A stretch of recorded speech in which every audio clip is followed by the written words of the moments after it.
My name is Olivia, and for years I played the role of the perfect wife. I supported my husband, cheered for his success, and ignored the quiet whispers of doubt creeping into my mind. But the moment I read his text at 3 a.m., everything I thought I knew shattered. He thought he had me cornered, helpless, weak, and ready to be discarded like yesterday's news. But what Liam didn't know.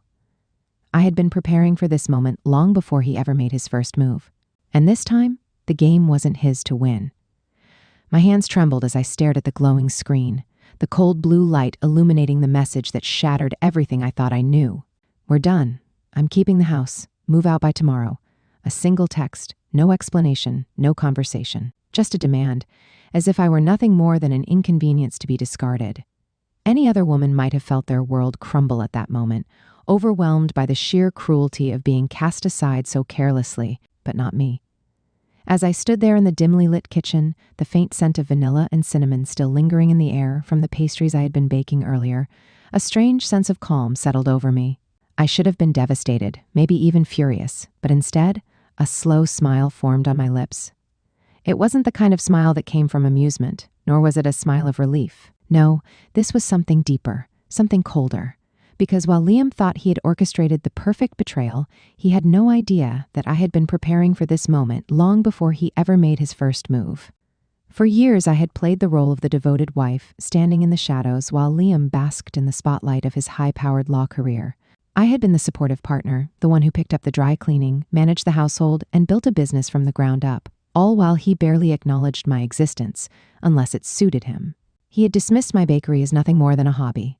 A silly little pastime that would never amount to anything substantial. You'll never make real money selling pastries, Olivia. Why don't you let me handle the finances? He had said those words so many times, always with that condescending smirk, as if I were a child playing pretend, rather than a woman carving out a future for herself. And for a while, I had let him believe that. I had smiled, nodded, and let him think he was in control. But love doesn't make you blind forever. I had seen the signs, the late nights at the office that stretched into early mornings, the distant looks, the unfamiliar scent of expensive cologne lingering on his shirts. He had begun treating me not like his wife, but like an afterthought, someone he could brush aside without consequence. And then, of course, there was the house, our house. The home we had built together, yet one he had always acted as if it belonged solely to him. He had no idea how wrong he was. A sharp knock on the door pulled me from my thoughts, and as I made my way across the kitchen, my pulse remained steady, my hands no longer shaking. I expected to see one of the delivery drivers from the bakery, but instead, there was only an envelope taped to the doorframe, the stark white paper standing out against the deep wood. I ripped it open, scanning the bolded letters at the top. Divorce notice. So, that was it. He wasn't even going to have the decency to tell me in person. Instead, he had chosen to end our marriage with the same calculated efficiency he used in court, cutting me out of his life as though I were a mere legal technicality. I let out a quiet laugh, though there was no humor in it. If only he knew. Grabbing my coat and my keys, I stepped outside, the crisp night air biting against my skin as I locked the door behind me. There was no sadness, no hesitation. Liam thought he had already won, that he had stripped me of everything, but he had forgotten one crucial detail. I never lose. I didn't go back to sleep that night, not because of heartbreak, not because I was lost in sorrow, but because my mind was already working, calculating, strategizing, preparing for the battle ahead. Liam thought he had me cornered, but he had underestimated the one thing that had always been my greatest strength, patience. For years, I had played my role flawlessly, letting him believe he held all the power. I let him make the financial decisions, let him feel like the master of our home, let him dismiss my business as nothing more than a pastime. But what he never realized was that while he was busy underestimating me, I was watching, learning, preparing. Before we continue the story, I want to take a moment to connect with all of you, my incredible viewers. Where are you watching from? Drop your country's flag in the comments below. I know some of you might be watching this alone, feeling as if no one understands what you're going through. But I want to remind you, no matter where you are in the world, right now, in this moment, you are not alone. I am here telling this story, and we are in it together. Now let's get back to the night everything changed. I slid into my car, my fingers steady as I gripped the wheel. The city was quiet at this hour, the streets nearly empty except for the occasional passing headlights. As I drove, I replayed the last 2 years in my mind, piecing together every moment that had led to this. It wasn't just about the betrayal. It was the arrogance, the way Liam had carried himself, convinced that he was untouchable, the way he had spoken about me as if I were nothing more than an accessory in his perfectly curated life. I pulled into a parking garage downtown, my destination just a few blocks away. The law firm I was heading to wasn't the same one Liam worked at. No, I had chosen carefully. I needed someone who didn't just know the legal system inside and out, but someone who knew him. When I stepped into the sleek, modern office, the receptionist looked up in surprise. "Mrs. Carter, we weren't expecting you until the morning." I smiled. I couldn't wait.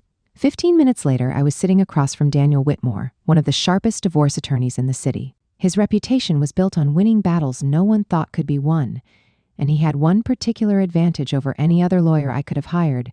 He had once worked with Liam. "I have everything you need," I told him, sliding a thick folder across the desk. Bank statements, property records, emails, and something even better, evidence of tax fraud. Daniel's eyebrows lifted slightly. "That's quite the collection." He flipped through a few pages, nodding with approval. "How long have you been gathering all this?" I leaned back in my chair, letting the weight of my preparation settle over us. "Over a year." He looked at me carefully, a slow smile forming on his lips. "Then you already know you're about to take him for everything he's got." I didn't smile back. Not yet. Because this wasn't about revenge. This was about justice. By the time I left the office, the first hints of morning light were creeping over the horizon. I felt the exhaustion in my bones, but I didn't care. Because in less than 24 hours, Liam would wake up thinking he had already won, and he would have no idea that the real game had only just begun. The morning of the court hearing arrived with an eerie sense of calm. I stood in front of the mirror, adjusting the collar of my blazer, my expression unreadable. Today was the day everything changed, but I didn't feel nervous. If anything, I felt ready. This wasn't a battle of emotions. It was a carefully orchestrated war of logic, patience, and precision. Liam, on the other hand, was walking into this courtroom with the arrogance of a man who had already declared himself the victor. That would be his first mistake. As I stepped out of the car and onto the courthouse steps, I saw him waiting with his lawyer. He looked sharp, confident, his suit perfectly pressed as always. He smirked when he saw me, as if this was just another power play he was destined to win. "Didn't expect you to actually show up, Olivia," he said smoothly, adjusting his cufflinks. "I figured you'd just sign the papers and disappear quietly. That would have been easier for both of us." I met his gaze without flinching. "Easier for you, you mean?" He chuckled, shaking his head like I was some naive child who didn't understand how the world worked. "You'll see soon enough." Oh, I would, but not in the way he expected. Inside the courtroom, the air was thick with quiet tension. The judge entered, and the proceedings began. Liam's attorney spoke first, painting the picture of a man who had worked tirelessly to build his success, a devoted husband who had generously allowed his wife to pursue her hobby. Every word dripped with condescension. "She ran a small bakery," the lawyer said, barely masking his amusement. "Not exactly the kind of financial contribution that warrants any major claims to assets." I sat still, my face an unreadable mask. Let them talk. Let them believe I was powerless. Then it was my turn. Daniel, my attorney, stood and adjusted his tie before speaking. "Your Honor, before we proceed further, I'd like to introduce some additional financial records into evidence, ones that paint a very different picture." The judge nodded, and Liam barely suppressed a yawn, leaning back in his chair as if this was nothing more than a formality. Then Daniel placed a thick stack of documents on the table. "These are the revenue statements for Mrs. Carter's bakery," he continued smoothly. "In the last 2 years, her business not only turned a profit, but generated an annual income higher than Mr. Carter's salary as an attorney. In fact, Mrs. Carter has been the primary financial contributor to this marriage for quite some time." The smirk vanished from Liam's face. He sat up straighter, his forehead creasing ever so slightly. I could practically see the gears turning in his head, scrambling to process what he had just heard. Daniel didn't stop there. He flipped to another document. "Furthermore, we have evidence that the house Mr. Carter is claiming as solely his was, in fact, purchased using joint assets. And due to a small but critical oversight in the contract, Mrs. Carter's name is the only one officially listed on the property title." Silence fell over the room. Liam's lawyer paled. Liam himself? He looked like he had just been punched in the gut. That's not possible," he muttered under his breath. But it was. Because while Liam had been so busy dismissing me, so confident that I had no real power, he had failed to notice the fine print. He had signed documents without reading them carefully, trusting that I was too naive to ever outmaneuver him. That was his second mistake. And it wasn't the last. Daniel slid one final piece of paper across the table. And lastly, Your Honor, we'd like to present evidence of financial misconduct on Mr. Carter's behalf, specifically tax fraud. A sharp intake of breath rippled through the courtroom. Liam turned to me, his face now a mask of disbelief and growing panic. He knew what this meant. This wasn't just about a divorce anymore. This was about his career, his reputation, his freedom. The judge took a long, measured look at the documents before speaking.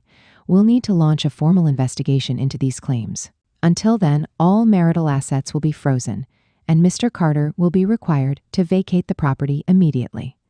Liam shot up from his seat. Wait, this is ridiculous. That house is mine. The judge didn't even look up. It belongs to Mrs. Carter, according to these records. I suggest you start making other living arrangements. Liam turned to me, his fury barely restrained. You planned this, he hissed. I met his gaze, my expression calm, unwavering. You should have read the fine print, darling. And just like that, the man who thought he had already won found himself watching everything slip through his fingers. Liam's face twisted in disbelief as the judge delivered the final ruling.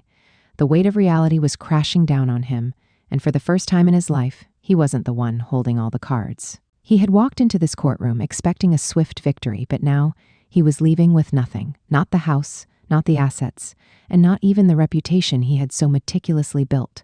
As he stood there frozen, his lawyer whispered something urgently in his ear, but he didn't respond.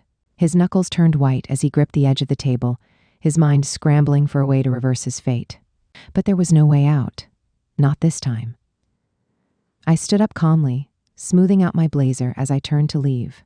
I didn't need to say anything else. My silence was victory enough. As I walked past him, I caught the way his jaw clenched, his pride warring with his growing desperation. Olivia, he called out, his voice quieter than I had ever heard it before. I turned my head slightly, waiting. His mouth opened, as if he was about to say something, an apology, a plea, maybe even an attempt at negotiation. But then, as if his own arrogance wouldn't allow him to admit defeat, he shut it again. I gave him a small, knowing smile. Take care, Liam. And with that, I walked out of the courtroom, leaving him to drown in the mess he had created for himself. The next few weeks were a whirlwind of change, but not the kind that left me feeling lost or overwhelmed. No, this was a rebirth. With Liam out of the house, I finally had the space to breathe, to reclaim what was mine. And it wasn't just about the house, it was about everything he had taken for granted. I renovated the space, removing every last trace of him, every cold, modern piece of furniture he had insisted on, replacing it with warmth, with color, with things that actually felt like home. The bakery flourished in ways I hadn't even expected. The news of my victory had spread. People admired a woman who could stand her ground, who could turn betrayal into triumph. More customers poured in, eager to support a business built on resilience. Even Liam's former colleagues, lawyers who had once looked down on me, started stopping by, their expressions filled with a quiet respect they had never shown before. But the most satisfying moment of all came one crisp autumn afternoon, when I stepped out of my bakery, wiping my hands on my apron, and saw him. Liam stood across the street, looking through the glass windows, his gaze locked on me. He wasn't dressed in his expensive suits anymore. His tie was gone, his shirt slightly wrinkled, and for the first time, there was no confidence in the way he carried himself. He was just a man who had lost everything. I could see the realization in his eyes that I had never been the weak, naive woman he had assumed I was, that the person he had underestimated, the one he had tried to erase from his life, had outplayed him in every possible way. For a brief second, I thought he might walk in, say something, try to salvage whatever was left, but he didn't. Instead, he turned and walked away. I watched him disappear into the crowd, a ghost of the man he used to be. And then, with a satisfied exhale, I turned back to my bakery, my empire. Because unlike him, I had never needed to take anything from anyone to build my success. I had done it on my own, and I had won. This story isn't just about betrayal, it's about strength, resilience, and knowing your worth. Olivia didn't win through revenge. She won by rising above, outsmarting, and thriving in a way Liam never saw coming. It's a reminder that being underestimated can be your greatest advantage if you know when to strike. Now, I want to hear from you. If you love seeing Olivia take control, drop a 2 in the comments. If you think she should have handled things differently, comment a 7. And if this story kept you hooked, hit that like button and subscribe to the channel for more stories like this. Your support keeps these stories alive, and I'm grateful for every one of you. Until next time, never underestimate the quiet ones.